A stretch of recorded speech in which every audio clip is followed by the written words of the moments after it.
ഉമ്മൻചാണ്ടി കൊണ്ടുവന്നതാണ് വിഴിഞ്ഞം പദ്ധതിയെന്ന് പി.കെ. കുഞ്ഞാലിക്കുട്ടി. ഇപ്പോൾ കേരളത്തിലിരിക്കുന്നവർ പിതൃത്വം ഏറ്റെടുക്കുന്നു എന്നും പി.കെ. കുഞ്ഞാലിക്കുട്ടി ആരോപിച്ചു. സാധനം കൊണ്ടുവന്നത് ഉമ്മൻചാണ്ടിയാണ്. ഭരണത്തിലിരിക്കുന്നവർ അവരുടെ നാട്ടിൽ നടക്കുന്നതൊക്കെ അവരുടെ നേട്ടമായി അവതരിപ്പിക്കുകയല്ലേ. ഇപ്പോൾ പോർട്ട് കണ്ടില്ലേ, ഉമ്മൻചാണ്ടി കൊണ്ടുവന്ന സാധനമാണത്. അപ്പോൾ അതിനെപ്പറ്റി ഉദ്ഘാടനം നാളെ നടക്കുകയാണ്. പ്രധാനമന്ത്രി, മുഖ്യമന്ത്രിയൊക്കെ അത് നമ്മുടെ പ്രകൃതി നിയമമാണല്ലോ. അതിൽ വലിയ കാര്യമൊന്നുമില്ല. ഫോട്ടോ ആരുടെങ്കിലും വെച്ചോട്ടെ, ഒരു ദിവസം നോക്കി എല്ലാവരും ഒഴിവാക്കിക്കോളും. ജനങ്ങളുടെ ഹൃദയത്തിൽ പതിഞ്ഞ ഒരു ഫോട്ടോ ഉണ്ട് വിഴിഞ്ഞം ഹാർബറിൻ്റെ.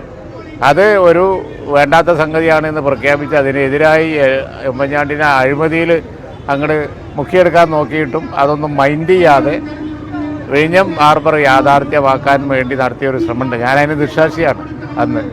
അപ്പോൾ അതുകൊണ്ട് തന്നെ ആ ഒരു ഫോട്ടോ ജനങ്ങളുടെ ഹൃദയത്തിൽ പതിഞ്ഞ സ്ഥിതിക്ക് ഇനിയിപ്പോൾ വേറെ ഫോട്ടോ ചെയ്യലും കുഴപ്പമൊന്നുമില്ല.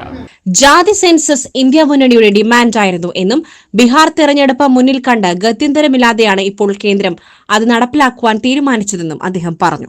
ജാതി സെൻസസ് നേരത്തെ ഇന്ത്യ മുന്നണിയുടെ ഡിമാൻഡാണ്. ഇപ്പോൾ ഗത്യന്തരമില്ലാതെ കേന്ദ്ര ഗവൺമെൻറ് പ്രഖ്യാപിച്ചതാണ്. ബീഹാർ തെരഞ്ഞെടുപ്പൊക്കെ വരുമ്പോൾ, എല്ലാം തെരഞ്ഞെടുപ്പ് വരുമ്പോഴാണല്ലോ പ്രഖ്യാപനങ്ങൾ.